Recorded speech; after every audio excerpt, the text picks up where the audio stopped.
Burlesque by Kamari333. Chapter 14. Meet the Family, Part 1. By the time Dance got the text from Lust, he had drained the entire Slurpee machine, much to the fascination and disbelief of the poor human who had been tasked with overseeing that section of the food court, having just filled up the last cup when his phone went off. He made sure to grab a few subs with extra mayo, a burger, and fries before heading back up, piecing off the drink even as he casually slipped into the room. Lust was on the bed, his thin white nightshirt clinging to his bones, still damp from his shower, texting on his phone with a dopey smile on his face.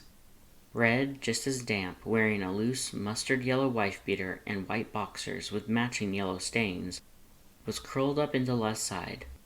Lust's one arm was around Red's neck, his hand alternating between rubbing soothing circles into his skull, causing Red to nuzzle his face against Lust's ribs, and scratching absently at the divot of Red's scapulae, making Red shiver and start to glimmer dimly. Dance reminded himself that Red was not the one he should be looking at as he sat on the bed, handing Lust the bag with the subs and licking at the chilled edges of his own teeth, where the faint taste of strawberry watermelon clung. Lust flipped his phone shut one-handed, setting it aside and gratefully taking the bags as he drew in a deep breath, savoring the smell. "Oh, sweetie, you're a lifesaver. I never would have remembered to eat." He ripped into the offered meal without preamble, one hand still gently, affectionately attending to Red. The rhythmic motion kept drawing Dance's eyes. Red looked softer when he was asleep. Now that Dance wasn't distracted by fear, he had to admit that there was a certain stress, a certain tension and edge that sleep took away from Red's face. Slack-jawed, drool dripping down his chin, the perpetual furrow of his brow and wrinkle of his nasal ridge smoothed out as his teeth were pulled into a small, soft, lazy smile.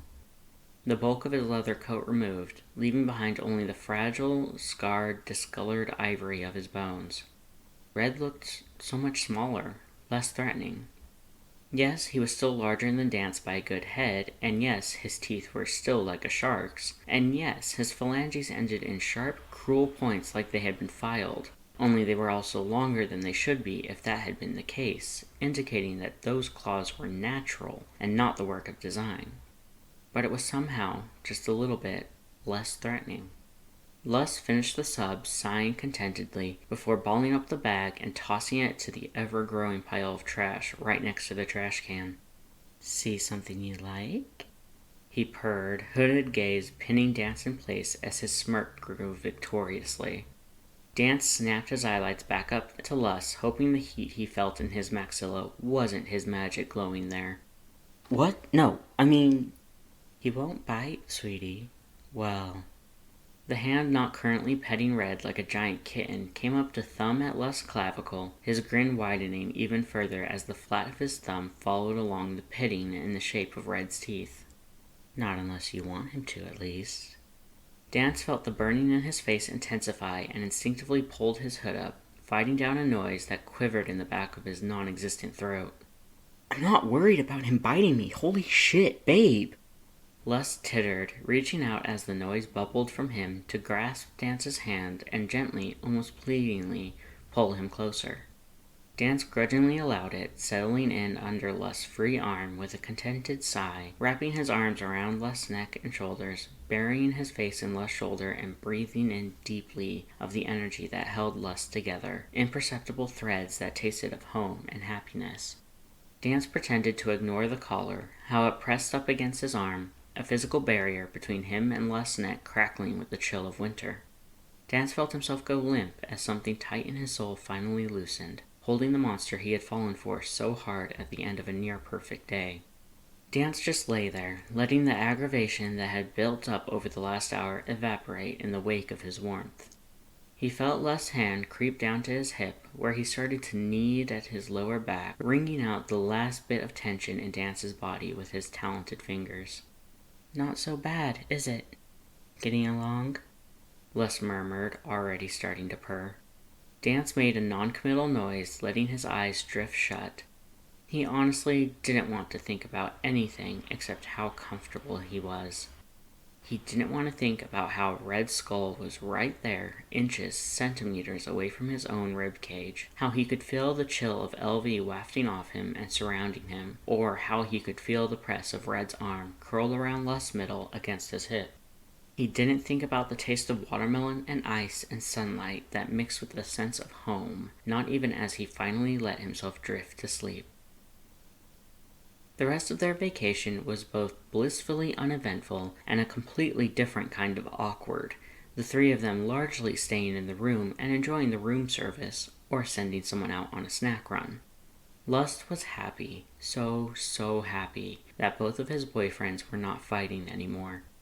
Yes, Red continued to be stoic, and yes, Dance continued to throw the occasional one-liner and dripping in salt and snark, but they weren't half as vicious as they could have been or used to be. Lust couldn't think of this whole endeavor as anything less than a raging success. But there was still a kind of tension in the air. Lust couldn't help noticing how Dance and Red circled each other. Red continued to make slow, deliberate motions as though he were working with a skittish animal. He wouldn't raise his voice when he would bother to speak at all, and even when Lust could coax a laugh from him, he stifled it. Red also quit drinking around them, or specifically, around Dance. Dance kept shooting Red looks out of the corner of his vision, only to hastily look away. He also continued to order those Slurpees, always the flavor with the red food dye. Lust couldn't quite figure out why, since every time Dance started into a new one, he just looked more irritated with himself, as if he were angry or ashamed for indulging.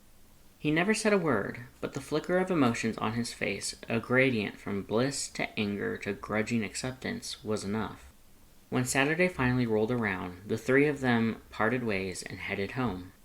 Red and Dance insisted on walking Lust back to his apartment, which was... Lust could only describe it as nice.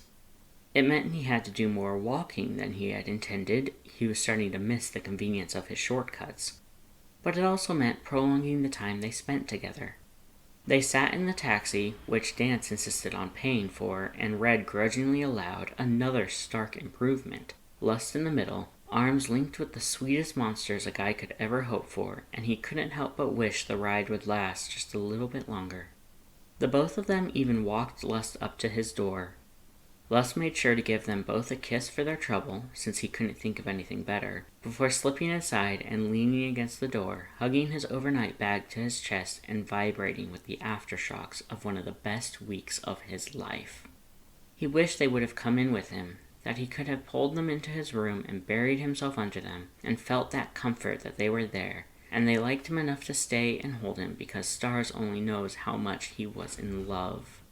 As soon as Lust had thought the word, he let out this high-pitched, strangled noise, sinking to the floor and hiding further into his bag to muffle it. He loved them. He adored them. Red, with his defensive need to push everyone away, but let Lust in with a smirk and a snicker, who held him close and chased away the burn like blowing out a candle, who was so much more than his Hot Topic chic and broken bones would lead one to believe. Dance, with his suave agility, who was so caring and patient and shy, who needed to take control for some reason Lust couldn't understand, who was an utter gentleman, who judged others so harshly, but had given Lust the benefit of the doubt. Lust loved them. He loved them so much it hurt. Lust assumed, erroneously, that he wouldn't see either of them again until Monday, given that he was going to spend Sunday with his brother. Not that Lust minded. After all, they had both spent more than a week with him. They deserved some personal time. Lust also might want to gush about it to Papyrus. He didn't really have anyone to have boy talk with besides Grilby, and oh, didn't that remind him? He hadn't talked to Grilby in ages. He should stop by the bar. Maybe that's where they could meet today. Lust was texting his brother about the change in venue when he noticed a notification go off. It was from Dance, asking if he had time to spend together today. Lust smiled, tugging absently at his collar with 2 fingers, a reflex he noticed he had whenever he thought of either of them, not just Red anymore. He suddenly had a great idea and quickly shot his brother another question, grinning wider when he got an affirmative. Lust then shot Dance another text, answering his question with another question. "Want to meet my brother?" Dance couldn't believe he said yes. He honestly couldn't believe himself. This was a big step, TM, with all the emphasis of capital letters and the trademark icon. Meeting family was a sign that it was serious.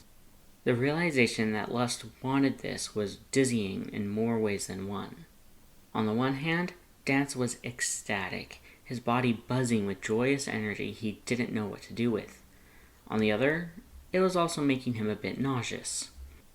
What if he made a mistake? What if he made a fool of himself? What if Lust's brother didn't like him?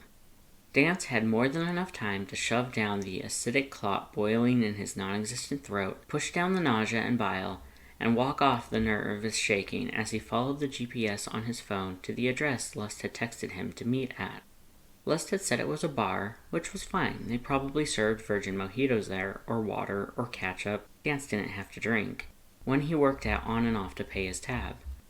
Besides, this got Dance out of the house, which meant he had a legitimate excuse why, no bro, I can't take over for one of your no-show ballroom dance instructors, you know, the one you asked to not show up in order to guilt-trip me again. Dance rubbed his forehead. Papyrus meant well, he really did, but it was getting ridiculous. Ridiculous enough, even, that Dance had not only texted Lust in hopes of rescue, but opted to leave early just to avoid that awkward conversation he could have with much less stress through a well-placed sticky note. Turns out he needed the extra time, though, since his stride slowed the closer he got to his destination as he took in the sights. Dance wandered down the streets, which became less and less well-maintained, and the roads more and more dilapidated, until it bottomed out into a steady quality which he could only describe as classy sleaze, with public faculties looking like slums while private-owned businesses looked immaculate. There were plenty of pedestrians, humans and monsters alike, going up and down the cracked sidewalks, most of which wore leather or bright neon colors, or both, much like Lust did now that he thought about it, leaving Dance to feel like he somehow stood out in the crowd. The prickle of eyes on him didn't help either, leaving him tense and jumpy and anxious even as he carefully picked his way down the street. When Dance came to a halt in front of the building his phone was certain was the correct one, he almost chickened out and went home, face burning as he gawked at the neon sign, which clearly read strip club for all to see. He would never, ever think less of Lust for his hobbies or his coping mechanisms. God only knows that would be pot calling kettle. But he wasn't sure he was prepared to see it thrown in his face, blindingly obvious and unavoidable. He also didn't know if he was going to be able to tolerate whatever other kind of people were in there. He didn't know if he could tolerate those other people being anywhere near Lust. Before Dance could make a decision, however, he heard a voice call his name. When he turned, there was Lust, coming from the opposite direction, waving with a big grin on his face. Dance felt his shoulders ease, a soft smile tugging at his teeth. Lust started to pick up speed, going from a brisk walk to outright running. Dance opened his arms, and Lust threw himself into them, nuzzling and purring as though it had been weeks, as opposed to the single day, since they had last seen each other. Dance rumbled happily, helpless to stifle it as he pulled this warm, affectionate thing against him and let his anxiety melt away, let everything outside of this tiny, perfect bubble where he was holding Lust and all was right with the world fade into the background, unimportant. "Was almost worried you wouldn't come," Lust murmured, snuggling closer. "Me too," Dance admitted, rubbing Lust's back with one hand and clinging to his hip with the other. Lust chuckled. "But you did." He almost sounded surprised, disbelief, and awe, making his voice wisp and lilt like smoke and sugar. Dance let go of Lust's hip to cup his cheek, tilting it just those few degrees necessary thanks to Dance's minuscule height advantage, which he probably only had thanks to the cushion in his sneaker soles, as opposed to Lust's flat-bottom boots. He looked into Lust's sockets, grin spreading wider, his soul buzzing joyously as their frontal bones made contact, resting on each other in a sweet skeletal kiss, sharing their voluntary breath and tasting each other on the air. There was a soft click and a not-so-soft peal of laughter, and the illusion was broken. Dance looked up, face again burning, to see a taller skeleton monster standing off to the side, phone held up as he took a second photo. He was dressed in tight leather pants and a long-sleeved black leather bolero with a turtleneck high collar and a short black cape fluttering behind him.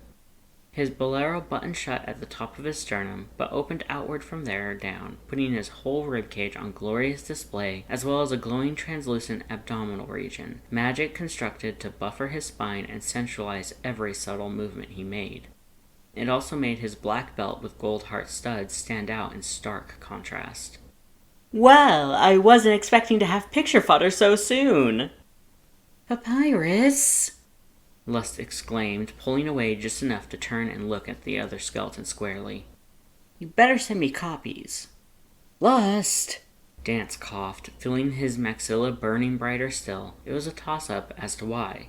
On the one hand, he had all but made out on the sidewalk, in public, in broad daylight, and that's the first thing this guy sees of him. On the other, this guy is walking around half naked for no discernible reason. Dance was familiar enough with Lust's problem that he wasn't going to write off there being a not-so-easily discernible reason, a part of him wondering if that thought would have even crossed his mind before Lust had come into his life. Paps only laughed again, typing on his phone before putting it away, somehow fitting it into a pocket in his leather pants that should not, by all laws of nature, have room to exist. Dance, Lust hummed, pulling away a little more, yet making sure to keep one arm around Dance at all times. This is my little brother Papyrus. Paps, this is my boyfriend Dance. Paps extended his hand. It is very nice to finally meet you, Dance. I am Papyrus, the great Papyrus, but my friends call me Pink. Since I am sure we will be good friends, you can call me Pink too. Dance took a deep breath, then let it out slow, sighing with relief. He made a point of looking the taller monster in the eye as he extended his own hand with a genuine smile. Nice to meet you too, Pink. Pleasure's all mine. Their hands met, and the high-pitched, airy wheeze of a whoopee cushion broke out between them. Lust, to his credit, didn't start laughing even after Dance had pulled the carefully hidden gag device from inside of his sleeveless glove, showed it to Paps, and thus wrenched from him the most self-disgusted and hammed up "No!" a skeleton should be capable of uttering. He wanted to. Oh, how he wanted to. That was hilarious. The best greeting he could ever ask for from his amazing boyfriend, but Lust held it in, fighting it down even as his bones started to rattle from the strain. Lust didn't start laughing even after Paps had finished his over-exaggerated lamentations. How could you? My alone-time hand is now forever ruined by toilet humor. How will I ever enjoy my self-care now, knowing my beautiful talented fingers have been used for such lowbrow comedic hubris? No, Lust didn't start laughing until after the smug, self-satisfied expression that had been blooming on Dance's face had morphed into horrified blushing, and Dance let out this mortified, high-pitched whine. That's when Lust couldn't take it anymore and lost it, clinging to Dance and wheezing as he fought to keep from falling over. When Lust looked up again, wiping a bit of moisture from his sockets, he could see the thinly veiled approval in his brother's eyelights. Even if that kind of humor wasn't his favorite, Pink wasn't evaluating Dance for himself, but for Lust. And Lust knew without a doubt that all his amazing little brother wanted was his happiness. He's so glad he could show Paps just how happy Dance makes him. After giving Dance a moment to compose himself, Lust nuzzled his shoulder and started tugging on his arm. Now that introductions are out of the way, let's go have a nice lunch and get to know each other. Dance nodded dumbly, still glowing that beautiful shade of azure as he let Lust guide him to the door. Paps followed after, grinning broadly at the two of them. Dance probably didn't know it. Poor thing, always doubting himself despite how indescribably amazing he was, like he wasn't even aware of how graceful and clever he could be without even trying, how handsome and witty and charming, but he'd done everything right already, just like he knew he would. Lust elbowed the club door open, pulling Dance inside and turning to look for a table to sit at. He noticed the usual table in the back was unoccupied and headed for it, only to be swept up in long, flaming arms before he was even halfway across the room. "Oh my god, you're alright!" Grilby gasped, picking Lust's diminutive frame up clean off the floor and spinning around. I was worried sick. His flames crackled and hissed and popped like he wasn't sure if he wanted to be angry or elated. Lust laughed in surprise, patting Grilby's back. Of course I am. Don't tell me you were worried. Grilby sat Lust back down on his feet, letting go just enough to shake a finger at him accusatorily. Of course I was worried, Grilby snapped, even as his flames hissed and sputtered in a rant. You disappeared off the face of the earth, and the last I saw you, you were escorting a violent drunk out of my bar, and you think I wasn't worried? Violent drunk? Dance parroted in common, hackles raised in sweet, well-meaning, but completely unnecessary protectiveness. Lust smiled, reaching up to grip onto his collar. Calm down, Dance, he just means Red, who isn't a violent drunk, thank you, he's a cuddly giggler. Oh, that makes it so much better. Dance growled under his breath, stuffing his hands in his pockets.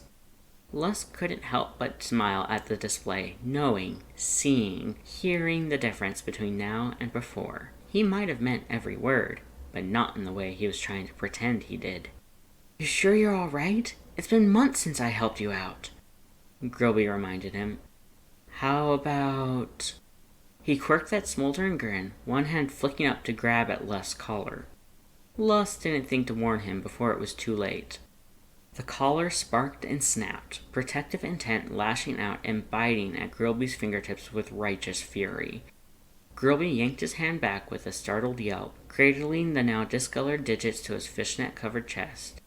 Dance, tense and bristling despite his smile, looped his arm around Lust's shoulders, pulling him closer and watching Grilby like a hawk.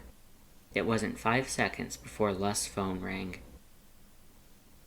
Red had been somewhat excited to go out drinking with his friends, even if it was in the Creepy Spider's pub.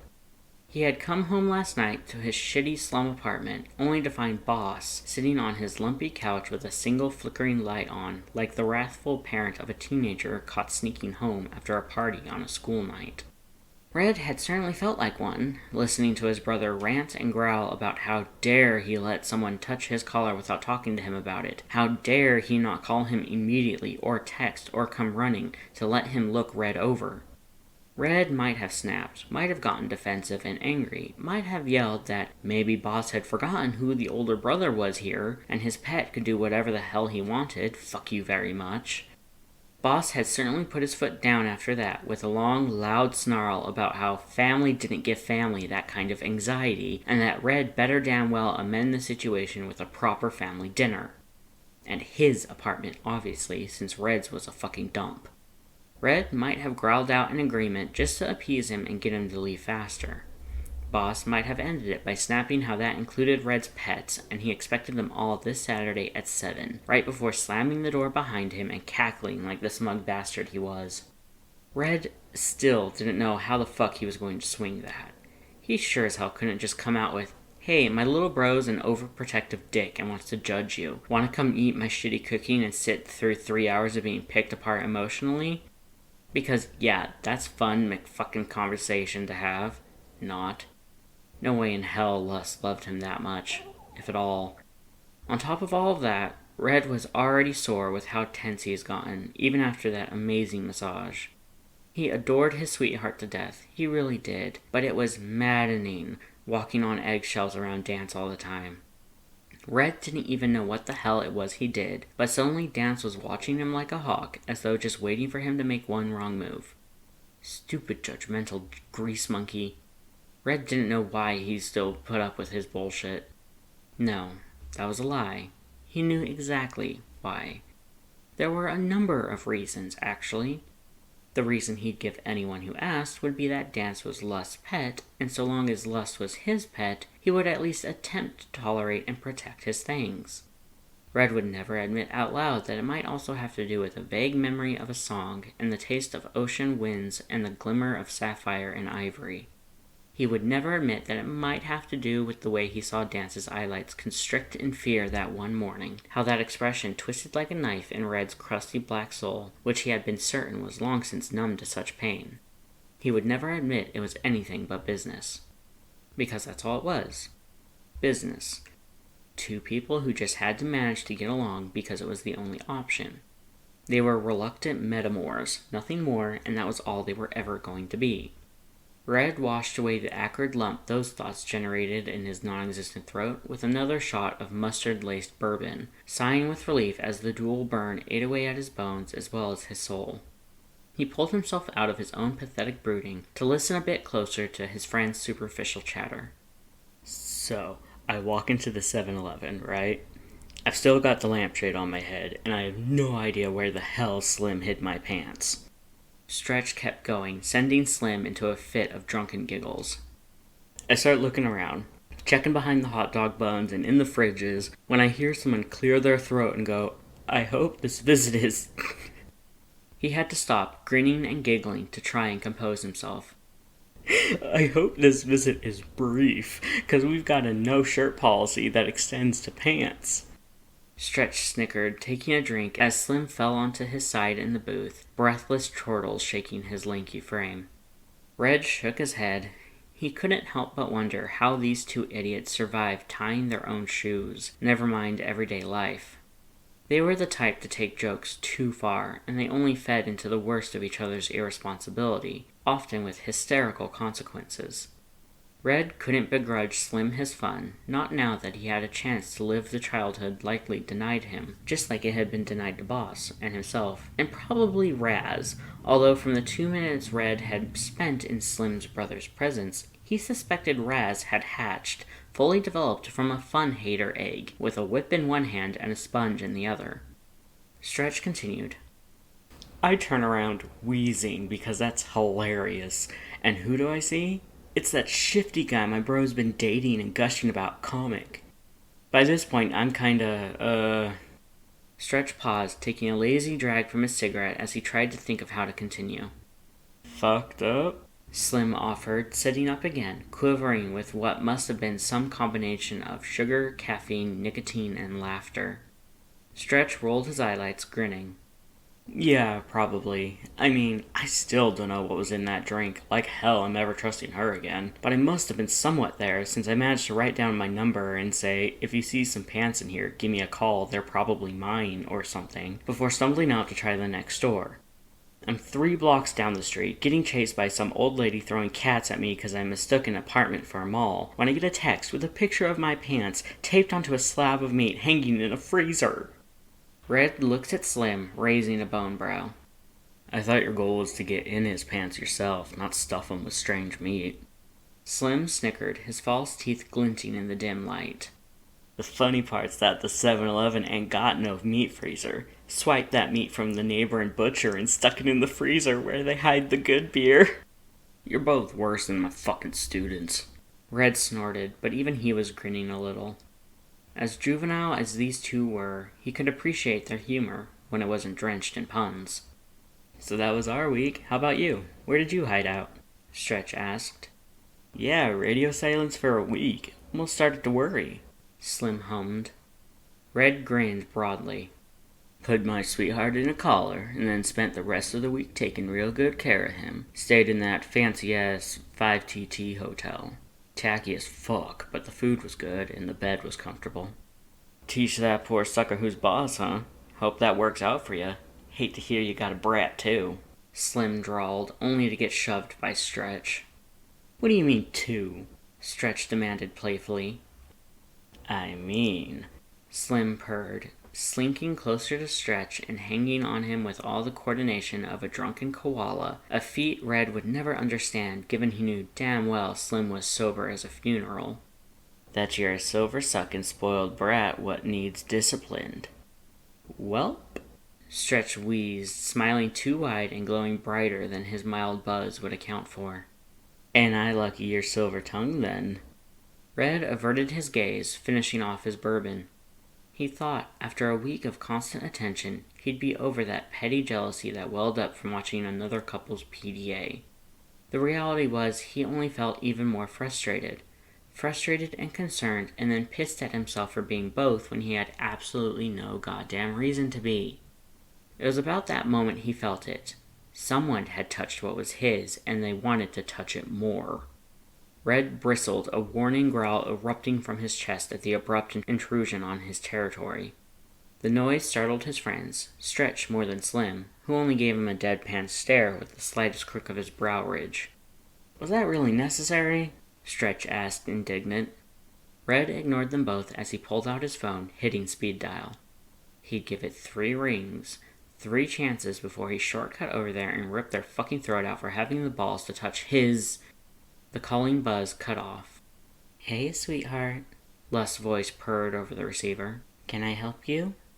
"So you're at the strip club without me now?" Red asked, trying to make his voice sound playful, humorous, even though something dark and hungry pounded in his marrow for gratuitous violence and righteous retribution. "Everything fine over there? Nobody getting too handsy?" Lust's musical chuckle answered him.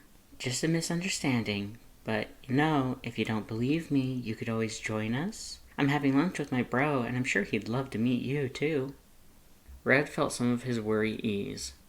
"Bro, huh? Wait, what do you mean, too? Someone else there?" "Oh, sure. Dance came. We're having a nice meetup." Red could feel Lust give a few gentle tugs to the leather, softening him up further. "That's not a problem, though, right? Will you come, please?" Red clicked his teeth. "Nah, think I'll pass. Plans and all that." Dance was probably more than enough company for Lust at the moment, and Red would rather not push whatever one of Dance's buttons was on a hair trigger. As long as Lust, was safe, that was the important thing. Besides, if he left now, as pissed as he was, he might not be able to control himself, and that wouldn't be fun for anyone, except maybe Red. Red could hear the pout in Lust's breathing. "All right. See you tomorrow?" Red did a few calculations in his head. "Yeah, tomorrow. Might be a bit late, though." "See you then, sweetie," Lust hummed. "Be safe." "And I always..." Red smirked, feeling his face warm because he could feel the way his own smile softened, and wasn't that just the dumbest picture for the goofballs next to him to see? Red hung up, looking back at his smoke buddies, who were staring at him with inscrutable looks. "What?" he snapped, glaring, trying to replace his countenance with enough menace to overwrite the last few minutes. Slim and Stretch exchanged looks. Slim smirked wider. "Damn, guy must be a real winner to get you to look like that. Can't wait to meet him." Stretch agreed, far too much genuine emotion in his words. Red scowled more. "Shut the fuck up and get me a fucking drink." He only got wider smiles. So much for listening. If you liked it, hit the like button to let me know, and subscribe to see what I make next. Links in the description lead to the original fic posted on AO3, as well as my Patreon and Ko-fi. If you like my stuff, please consider supporting me. Every little bit helps. Lastly, if you have a request for a recording, whether a one-shot or a series, let me know in the comments. I also do commissions, details of which are on my Patreon. So keep in touch. Bye!